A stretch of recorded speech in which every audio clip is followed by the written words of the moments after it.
Tidak gelar pemusatan latihan di Jakarta, Timnas Indonesia akan bertolak ke Bahrain pada Sabtu mendatang. Pelatih Sintayong telah merilis nama-nama yang dipanggil ke Timnas. Dari 27 nama ini, saudara, 2 nama diantaranya adalah Miss Hilgers dan juga Eliano Reinders.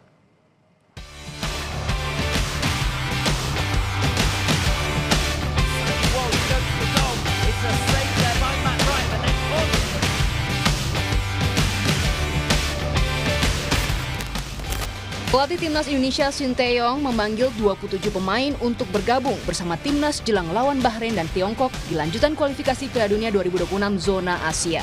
Dari 27 nama yang dipanggil Sintayong, ada 2 nama baru yakni Miss Hilgers dan Eliano Reinders. Kedua pemain ini sudah bisa bergabung bersama skuad Garuda usai menjalani sumpah setia sebagai WNI.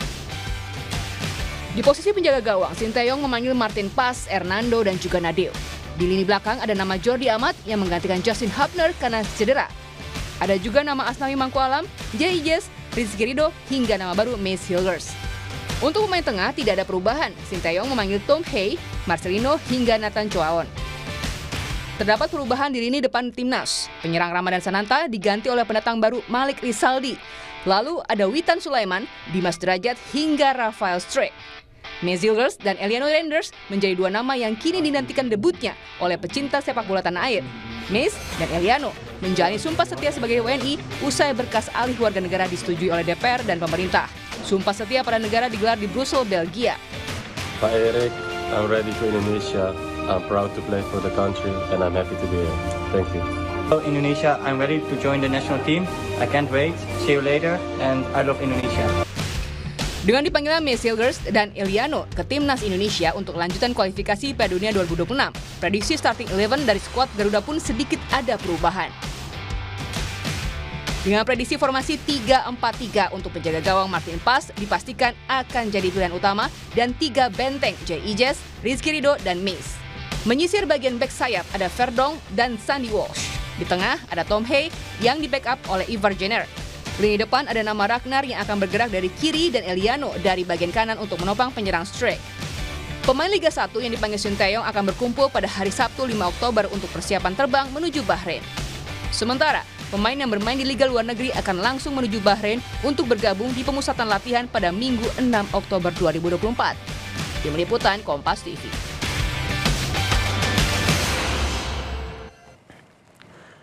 Dengan adanya 27 pemain yang dipanggil oleh Sintayong, lalu bagaimana peluang Timnas Indonesia lawan Bahrain dan juga Tiongkok di lanjutan kualifikasi Piala Dunia 2026 zona Asia? Kita bahas bersama dengan pengamat sepak bola, Bang Roni Pangabean atau akrab disapa Bung Ropan. Selamat malam Bung Ropan. Selamat malam, Sir. Ini kabar gembira lah ya, ada tambahan Miss Hilgers dan juga Eliano Reinders. Anda melihatnya seperti apa nih, memperkuat skuad di bawah asuhan dari Sintayong ini? Ya perlu disyukuri ya, kita ada tambahan 2 amunisi, yaitu Eliano dan juga dengan Miss Hilgers. Artinya ini akan membuat kekuatan kita di 2 lini itu akan solid, sangat kuat. Dengan Miss Hilgers bermain di belakang dan Eliano bermain lebih ke depan. Walaupun sesungguhnya adalah Eliano bermain lebih ke sayap ya, lebih melebar. Tapi 2 ini sangat penting buat kita untuk menjaga keseimbangan tim di saat kita akan menghadapi Bahrain dan kita menghadapi Cina. Gitu Mas.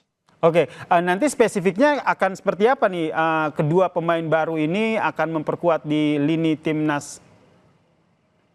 Ya, bagi Miss Hilgers, dia akan bermain pasti di belakang.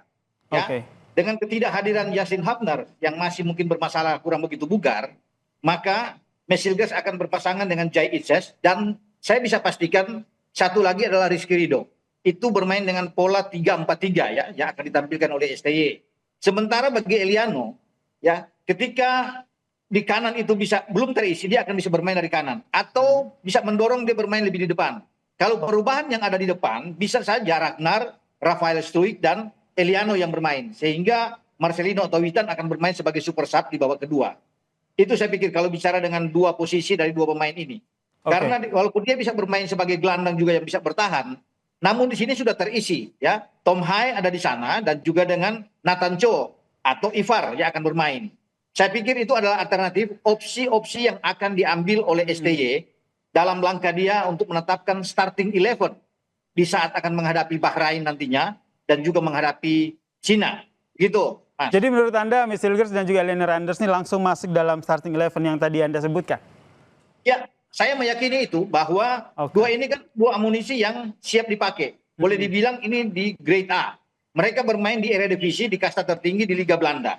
Jadi ketika mereka datang, ya, dan untuk masuk makanya mereka digeber habis oleh PSSI, oleh Pak Erick Thohir sebagai ketua umum dan juga sebagai Kemenkumham untuk ambil langsung di sana di Brussels itu, dengan catatan mereka harus bisa main menghadapi Bahrain, karena kan kita melakoni dua tandang yang krusial.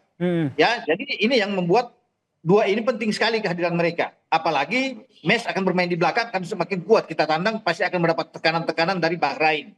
Nah, begitu juga dengan Eliano. Kita perlu ada tambahan di depan. Ketika nomor 9 itu tidak ada, belum tersedia sampai sejauh ini, maka saya pikir Eliano adalah satu hal yang bagus untuk bisa bermain dengan Rafael dan juga dengan Ragnar Oratmangun. Jadi memang langsung dipakai dua pemain ini. Begitu, Mas. Masalah adaptasi dengan timnas yang sudah terbentuk, menurut Anda tidak masalah? Tidak ada masalah. Kan itu sudah dilakukan juga oleh Calvin Verdong ketika tampil pertama kali dengan Filipina di putaran kedua, dia langsung main dan nyetel. Jai Ises juga begitu. Ketika tampil melawan Vietnam di Jakarta, dia langsung nyetel main dan tampil bagus sekali. Bahkan di pertandingan kedua di Hanoi dia membuat gol. Jai Ises. Begitu juga dengan Martin Pas, penjaga gawang kita yang datang dari Dallas, kan FC Dallas. Ketika dia langsung bermain di Arab Saudi, di Jeddah, dia langsung bermain luar biasa kan. Ada 5 penyelamatan dari Martin Pas saat itu, termasuk 1 penalti dari Arab Saudi. Jadi memang ini pemain-pemain yang siap pakai. Sehingga mereka tidak perlu banyak lagi untuk penyesuaian diri di sini ya. Langsung main, langsung bisa tune in dengan teman-teman yang lain di dalam starting 11. Begitu. Oke, di layar kaca Kompas TV juga kami menghadirkan nih bagaimana prediksi dari line up timnas Indonesia. Nih menurut jika Anda bisa melihat nih bacaannya bisa seperti ini? Ya, saya pikir oke. Akan bermain dengan 3-4-3, pas. Kemudian ada Rizky Ridho, Jai Ises, dan Hilgers di sana. Verdong ada di kiri. Dan mungkin kalau bukan Sandy Walsh, karena Sandy Walsh agak baru pemulihan ya. Semoga dia fit. Tapi mungkin ada kesempatan bagi Asnawi bermain di kanan. Kalau bukan Sandy Walsh ya. Walaupun Sandy Walsh itu dibawa, tetap diambil dari 27 pemain untuk bisa dibawa ke Bahrain. Nah, yang saya lihat di skema ini pas lah. Tom Hai ada di sana, atau Ivar, atau juga bisa bermain dengan Nathan. Seperti kata Anda tadi ya, Michelgers ditaruh di belakang, memperkuat lini belakang, dan Lionel Randers untuk di depan ya? Ya, begitu saya pikir ya. Kalau di depan itu, kalau Eliano didorong lebih ke depan, pasti dengan 3 di depan itu, Rafael, Ragnar, dan Eliano yang akan bermain di sana. Ya. Kalau Eliano ditarik di posisi Sandy Walsh, kan di sini di 3-4-3, ya, maka di depan itu mungkin Witan, salah satu yang akan main, atau Marcelino. Saya pikir Witan yang lebih oke bermain dari sayap. Itu kalau ada perubahan ya, di formasi ini. Namun formasi yang ditampilkan di Kompas TV ini sudah oke. Dengan 3-4-3, ini tidak akan meleset jauh. 99% formasi seperti ini yang akan ditampilkan STY melawan Bahrain. Dan juga termasuk melawan Cina. Gitu. Oke, Bung Ropan, ini tentu yang juga kita harus waspadai adalah bagaimana lini pertahanan dari Bahrain dan juga Tiongkok. Anda melihatnya seperti apa? Bahrain ketika kita lihat ya, dia boleh menang melawan Australia, tapi kemudian kebobolan dengan 5 gol melawan Jepang. Jepang masuk dari sisi flank. Artinya 2 back mereka, kiri dan kanan itu agak lemah. Ini yang harus diantisipasi. Harus dilakukan oleh STY, bermain dari sisi sayap. Nah betul, dengan ada Eliano bermain dari sisi sayap dan ada Ragnar, kita akan kuat, harus ambil dari situ. Kita belajar dengan bagaimana Jepang masuk lewat Mitoma di sana, Minamino, sehingga mereka Morita bisa bikin 2 gol, Ueda juga bisa bikin 2 gol, dan itu harus dipelajari dengan cermat. Bahwa kalau di tengah itu mereka kuat, tapi di 2 sisi flank, kiri kanan mereka sedikit lemah. Harus kita ambil ini, eksploitasi dari sisi ini, sehingga kita bisa menghasilkan yang terbaik ketika menghadapi Bahrain. Gitu. Harapan kita bersama ya dengan adanya 2 pemain baru ini bisa memperkuat skuad Garuda sehingga bisa menang melawan Bahrain maupun Tiongkok. Terima kasih pengamat sepak bola Bang Roni Pangemanan telah bergabung bersama kami di Kompas Malam. Salam sehat, Bang. Salam sehat.